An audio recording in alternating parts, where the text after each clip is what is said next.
নমস্কার বন্ধুরা, কেমন আছেন আপনারা সবাই? আমি পম্পা আর একটা ভিডিও নিয়ে চলে এসেছি আপনাদের কাছে। আজকে আমার রান্নাঘর থেকে আছে ডিমের কারি করেছিলাম, আর করেছি হচ্ছে আমুদি মাছের চচ্চড়ি, আর ডাল আছে। তো ডিমের কারিটা যেরমভাবে হচ্ছে, এর মধ্যে যেমন আমি আজকে ডিমের কারিটার জন্য নিয়েছি ডিম, দুটো পেঁয়াজ নিয়েছি। দুটো পেঁয়াজ নিয়ে ওরও একটু তেলের ওপরে একটু লঙ্কা ফোড়ন দিয়ে ভাজা ভাজা করে নিয়ে, আর একটু জিরে ফোড়ন দিয়েছি, দিয়ে ভাজা করে নিয়ে পেঁয়াজটাকে এর মধ্যে দিয়ে দিয়েছি পরিমাণ মতো নুন, 1 চামচ হলুদ, 1 চামচ গুঁড়ো লঙ্কা, আর দিয়ে দিয়েছি 1 চামচ আদা, 1 চামচ রসুন পেস্ট দিয়ে এটাকে ভালো করে নাড়াচাড়া করে নিয়ে এর মধ্যে টমেটো দিয়ে দেবো, দিয়ে আর তারপরে নাড়াচাড়া করে নিয়ে ভালো মতন কষানো হয়ে গেলে তারপরে ডিম দিয়ে ডিমের কারি করে নেব।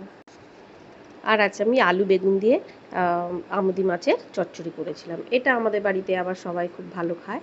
আচ্ছা, আপনাদের বলুন তো কার কার ভালো লাগে এই আমুদি মাছ? সত্যি কথা বলতে কি, আমি আমুদি মাছটা খাই না। রান্না করি ঠিকই, কিন্তু আমি খাই না, আমার ভালো লাগে না। অ্যাকচুয়ালি আমি মাছ বলতে খুবই কম খাই, আমার ভালোই লাগে না সেরকম একটা মাছ খেতে। আমার একটু তরকারি সবজিপাতি এইগুলোই আমার বেশি ভালো লাগে খেতে। এই মাছ টাছগুলো আমার ঠিক একটা ভালো লাগে না। ডিমটাই যা আমি একটু তৃপ্তি করে খেতে পারি, আর যেন কিছুই এখন মুখে ভালো লাগে না। আর একটু বাটা হলে বা কোনো শাক হলে এগুলোই আমি খাই, এগুলো দিয়ে আমার ভালো লাগে খেতে। যাই হোক, আপনাদের কাদের কাদের ভালো লাগে বলবেন এই আমুদি মাছ, সামুদ্রিক মাছ এটা আমাদের। আমুদি মাছ দিয়ে আমশি আছে না, যে আমশি দিয়ে আমুদি মাছের টকও করি। তা আজকে আমুদি মাছের এই ঝালটাই মানে চচ্চড়িটাই করেছি। এটাই আমাদের বাড়িতে সবাই খুব ভালো খায় ডালের সঙ্গে, তো সেটাই। আর বিয়ের আগে জানেন তো, আমি একদমই কোনো মানে মাছ বলুন মাংস কিছুই এগুলো খেতাম না, আমার ভালোই লাগতো না একদম এসব খেতে। শ্বশুরবাড়িতে আসার পরে আমার শ্বশুর শাশুড়ি, মানে বিশেষ করে শাশুড়ি মা জোর করে করে এই মাছ খাওয়ার অভ্যাসটা আমাকে করিয়েছিল। কিন্তু এখন যেহেতু আবার আমার নিজের হাতের ওপরেই সব, নিজেকেই করতে হয়, নিজেকেই বেড়ে খেতে হয়, তাই জন্য আমার ওই নিজের মর্জি, ইচ্ছা করে না, খাইও না। তখন জোর করে সবার সঙ্গে খেতে বসতাম, তো খেয়ে নিতে হতো সবার সঙ্গে সঙ্গে করে। কিন্তু এখন আর আমার ভালো লাগে না এইসব খেতে।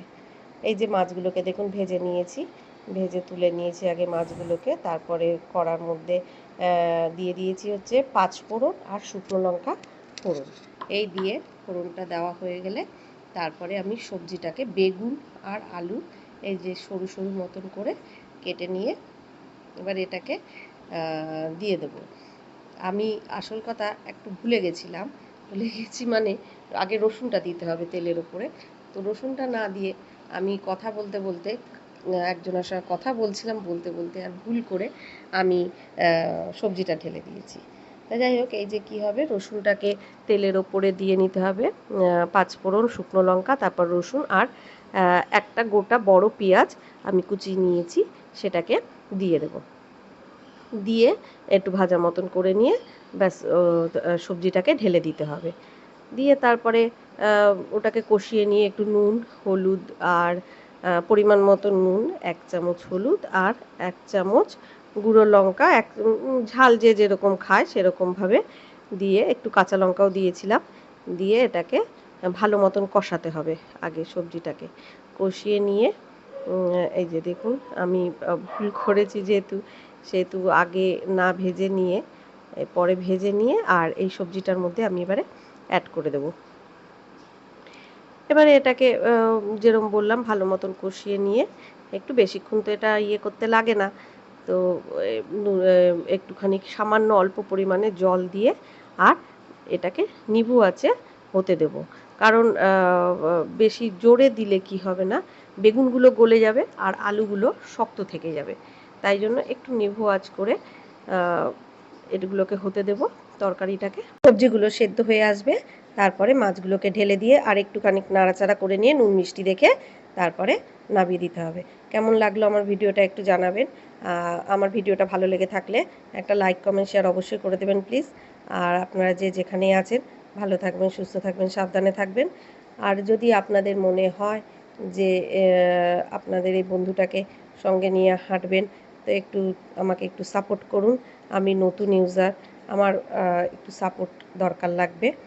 তাই প্লিজ একটু সাপোর্ট করুন আমাকে আমার পথে এগিয়ে নিয়ে যাওয়ার জন্য। ভালো থাকবেন, সাবধানে থাকবেন, সুস্থ থাকবেন। দেখা হবে পরের ভিডিওতে।